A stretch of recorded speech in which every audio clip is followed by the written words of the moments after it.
हाँ जी, नमस्कार। अगर आप बिहार से हैं और नर्सिंग या मेडिकल फील्ड में करियर बनाना चाहते हैं और अगर आपका सपना है कि आप भी एक अच्छे रेपुटेटेड गवर्नमेंट कॉलेज से पढ़कर जीएनएम या एएनएम नर्स बने, तो ये वीडियो आप लोगों के लिए है। बेसिकली आज के इस वीडियो में ना हम लोग जीएनएम और एएनएम के ऊपर बात करने वाले हैं। जीएनएम यानी जो कि 3 साल का कोर्स होता है, full form general nursing midwifery. और एएनएम की बात करें तो एएनएम जो है 2 साल का कोर्स होता है, ऑक्सिलरी नर्स मिडवाइफरी, दोनों डिप्लोमा लेवल के कोर्सेज हैं। ठीक है। अब भैया अगर आपको एएनएम और जीएनएम करना है बिहार से, तो बीसीसीबी एक बोर्ड है। यही बोर्ड एक एग्जाम कंडक्ट करवाता है डीसीसी का, जिसमें पॉलिटेक्निक पैरामेडिकल और पैरामेडिकल मैट्रिक वाले बच्चे आ जाते हैं। तो ये जो पैरामेडिकल है ये 12th लेवल पर होता है और पैरामेडिकल मैट्रिक ये 10th लेवल पर होता है। ठीक है। आपको ये फॉर्म अप्लाई करना होता है। ठीक है। मतलब बीसीसीबी के ऑफिशियल वेबसाइट पर डीसीसी का फॉर्म जारी किया जाता है और डीसीसी के अंतर्गत ही ये सारे कोर्सेज आते हैं। तो आपको पैरामेडिकल का यानी डीसीसी का फॉर्म अप्लाई करना होता है और उसमें पैरामेडिकल को टिक लगवाना पड़ता है फॉर्म अप्लाई करते समय। तो ये 12th बेसिस पर होता है। अब यही एग्जाम कंडक्ट करवाएगा ये बोर्ड, और अगर आपका इस एग्जाम में अच्छा रैंक आता है तो आपको जीएनए मिल जाता है, और अगर थोड़ा सा रैंक ज्यादा आ गया तो आपको एएनए मिल जाता है। ठीक है। तो भैया अब यहाँ पे हम लोग पूरे डिटेल्स में इन सारी चीजों को समझने वाले हैं। तो इन दोनों कोर्सेज के लिए एडमिशन के लिए आपको डीसीसी मतलब पैरामेडिकल एंट्रेंस एग्जाम कराया जाएगा, तो आपको डीसीसी का एग्जाम देना होता है। ठीक है। यहाँ तक सभी को क्लियर है? यहाँ तक सभी को क्लियर है? आई होप कि क्लियर होगा। तो इन दोनों कोर्सेज में से अगर आप एक कोर्स को कर लेते हो तो आपके सामने करियर के ढेर सारे रास्ते खुल जाते हैं, जैसे कि आप staff nurse, health worker, government hospital, उसके बाद कम्युनिटी हेल्थ सेंटर्स में काम कर सकते हो, आंगनवाड़ी में काम कर सकते हो, और आगे चलकर फर्दर स्टडीज के लिए आप बीएससी नर्सिंग और एमएससी नर्सिंग भी जैसे कोर्सेज कर सकते हैं। ठीक है। बहुत से बच्चे जैसे एएनएम पास आउट हैं तो बीटीएससी वैकेंसी निकालती है, तो आप उस वैकेंसी के थ्रू गवर्नमेंट हॉस्पिटल में अपनी सेवा दे सकते हैं।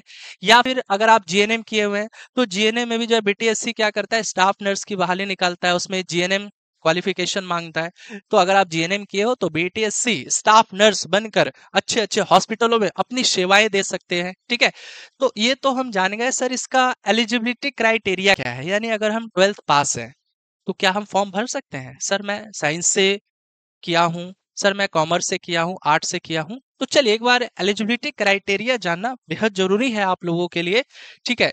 तो यहाँ पे देखिए, अगर आपको जीएनएम करना है यानी जनरल नर्सिंग मिडवाइफरी, ठीक है, और आप यदि जनरल ओबीसी ईडब्ल्यूएस कैटेगरी से आते हैं तो आपको मिनिमम मार्क्स जो है 40% होना चाहिए 12th में। 12th में मतलब फिजिक्स में 40% एटलीस्ट, केमिस्ट्री में 40% एटलीस्ट, बायोलॉजी में 40% एटलीस्ट। ठीक है। तो पीसीबी होना चाहिए या पीसीएमबी भी है तो कोई दिक्कत नहीं है, पीसीएमबी भी है तो भी कर सकते हो, पीसीबी है तो भी कर सकते हो, लेकिन अगर पीसीएम है मतलब मैथ है तब आप नहीं कर सकते। ठीक है। तो यहाँ पे पीसीबी या फिर पीसीएमबी, ठीक है, ये होना चाहिए। और मतलब आपका हर एक सब्जेक्ट में 40% एटलीस्ट होना चाहिए। लेकिन अगर आप SC ST हो तो मिनिमम मार्क्स जो है यहाँ पे 35% रहना चाहिए। ठीक है। किसमें? फिजिक्स में कम से कम 35%, ठीक है, केमिस्ट्री में 35% और बायोलॉजी में 35%। ठीक है। तो ये तो आई होप कि आपको समझ में आ गया होगा। एज क्या रखा गया है? मिनिमम एज 17 साल रखा गया है और मैक्सिमम 32। ठीक है। चलिए ये सारी चीजें क्लियर हो गई। इसके बाद एग्जाम पैटर्न और सिलेबस की अगर हम बात करें, एग्जाम पैटर्न और सिलेबस क्या रहता है, तो देखिए एग्जाम पैटर्न की बात करें तो आपका जो ये एग्जाम होगा ये ऑफलाइन OMR बेस्ड एग्जाम होगा, यानी ऑफलाइन होगा।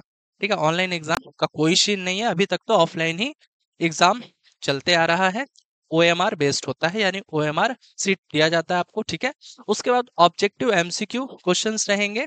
ठीक है। अब इसके बाद सब्जेक्ट कौन कौन से पढ़ने हैं, तो यहाँ पे आपको फिजिक्स पढ़ना है, केमिस्ट्री पढ़ना है, बायोलॉजी पढ़ना है, हिंदी इंग्लिश जीके, ये सारे सब्जेक्ट पढ़ने हैं। मतलब टोटल 90 क्वेश्चन पूछे जाते हैं और मार्किंग स्कीम मतलब इसमें नो नेगेटिव मार्किंग। ठीक है। तो एक बार आइए और अच्छे से समझ लेते हैं।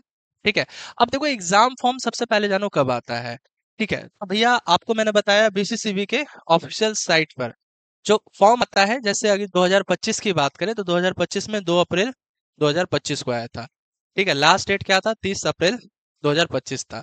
तो 2026 में जो फॉर्म आएगा वही first week of the April, आप समझ सकते हो, अप्रैल के फर्स्ट वीक तक फॉर्म आ जाता है। इसीलिए अभी से आप तैयारी शुरू कर दो। ठीक है। उसके बाद एंट्रेंस एग्जाम जो है आपको देना होता है। सबसे पहले फॉर्म आएगा, फिर उसके बाद जुलाई तक या फिर जून के लास्ट तक एग्जाम हो जाता है। इस बार तो जून के शुरुआत में ही एग्जाम ले लिया गया था, ठीक है। कभी कभी जून के लास्ट तक में भी एग्जाम कंडक्ट करवा लिया जाता है, ठीक है। फिर उसके बाद मेरिट लिस्ट के आधार पर मतलब काउंसलिंग और सीट अलॉटमेंट लेटर होता है, फिर डीबी और एडमिशन के लिए बुलाया जाता है आपको, ठीक है। तो अगर हम लोग सिलेबस की बात करें यहाँ से, मुख्य रूप से सिलेबस जो है, जैसे फिजिक्स और केमिस्ट्री, बायोलॉजी, ये आपका 11th और 12th लेवल पर होता है क्वेश्चन। इसमें मैथ्स अर्थमेटिक्स से पूछे जाते हैं, यानी 10th लेवल से नीचे ही के मैथ्स के क्वेश्चन पूछे जाते हैं, जो कि 15 क्वेश्चंस रहते हैं, ठीक है। जीके 10th लेवल पर होता है, 20 क्वेश्चन पूछे जाते हैं, हिंदी से 15 क्वेश्चन और इंग्लिश से 15 क्वेश्चन, यानी कहने का मतलब टोटल 90 क्वेश्चन पूछे जा रहे हैं, ठीक है। तो एक क्वेश्चन यहाँ पे, एक क्वेश्चन जो है 5 मार्क्स कैरी करता है, ध्यान रखना है, एक क्वेश्चन 5 मार्क्स कैरी करता है। तो यहाँ पे 90 क्वेश्चन जो है 450 मार्क्स के हो जाते हैं, ठीक है, 450 मार्क्स के हो जाते हैं। अब सवाल ये है कि सर 450 मार्क्स में से हमें कितने मार्क्स लाने होंगे जीएनएम के लिए, एएनएम के लिए, फार्मेसी के लिए, लैब के लिए। तो देखिए एटलीस्ट जो है कम से कम आप 350 प्लस मार्क्स लेकर आते हो, तब आपको यहाँ पे अच्छे गवर्नमेंट कॉलेजेस में GNM, ANM, pharmacy, lab tech जैसे कोर्सेज इजीली मिल जाएंगे। वैसे अगर आपका 300 भी रहा तो मिल जाएगा, लेकिन वो जो है मतलब थोड़ा सा डाउटफुल चीजें हो जाती हैं। मतलब अगर 350 प्लस मार्क्स है तो कोई भी नहीं रोक सकता, इजिली मिलेगा। अब सर ठीक है, हम जीएनएम एनएम तो कर लेंगे, लेकिन इन फर्दर फ्यूचर स्कोप क्या रहने वाला है? तो देखिए अभी मैंने बताया, जैसे अगर आप एएनएम करते हो तो रूरल हेल्थ वर्कर के रूप में कार्य कर सकते हो, आंगनवाड़ी में काम कर सकते हो, जो सब सेंटर होते हैं, गवर्नमेंट स्कीम होती है, वहां पे मतलब बहुत अच्छे अच्छे ऑप्शन है, आप काम कर सकते हो। अगर आप जीएनएम किए हो तो स्टाफ नर्स बन सकते हो, वार्ड इंचार्ज बन सकते हो, ऑपरेशन थिएटर असिस्टेंट बन सकते हो, और आगे चलकर आप फर्दर स्टडीज के लिए बीएससी नर्सिंग, एमएससी नर्सिंग भी कर सकते हो, ठीक है। और एएनएम करके भी अगर आप आगे फर्दर स्टडी करना चाहो तो जीएनएम कर सकते हो। उस केस में आपको फिर जीएनएम जो रहेगा वो 2 साल का ही रहता है, मतलब लेटरल एंट्री के थ्रू जो है आपको डायरेक्ट एडमिशन मिल जाता है, ठीक है। तो अब बात करेंगे सर गवर्नमेंट जितने भी कॉलेजेस हैं यानी स्कूल है एएनएम के लिए, जीएनएम के लिए, उसमें सीटों की संख्या क्या है? तो देखिए एएनएम की सीटों की संख्या अच्छी खासी है, 5070 है, और जीएनएम में 1778 गवर्नमेंट सीटें हैं, ठीक है। आई होप कि आपको ये सभी क्लियर हो गई होगी। तो बेटा आप यही कहना चाहेंगे, अगर आपका भी सपना है इस वर्ष 2026 में जीएनएम करना, मतलब जीएनएम कोर्स में एडमिशन ले लेना, तो आप हमारे अर्जुना बैच से जुड़ सकते हैं, और ये बैच अभी ऑफर में है। ये बैच अभी आपको सिर्फ 599 में मिल जाएगा, ठीक है। वैलिडिटी एग्जाम तक रहेगा, मतलब अभी सोचो कि अभी अच्छा खासा 8 से 10 महीना तक जो है वैलिडिटी मिलेगा आपको इस बैच का। ये सारे फीचर्स मिलेंगे, लाइव क्लास पर डे 4 से 5 घंटा, recorded video, notes, PDF, doubt engine, अगर आपके डाउट है तो वहां पे डाउट इंजन बनाओ, वहां पे आप अपने क्वेश्चंस को भेज के अपने डाउट को पूछ सकते हैं।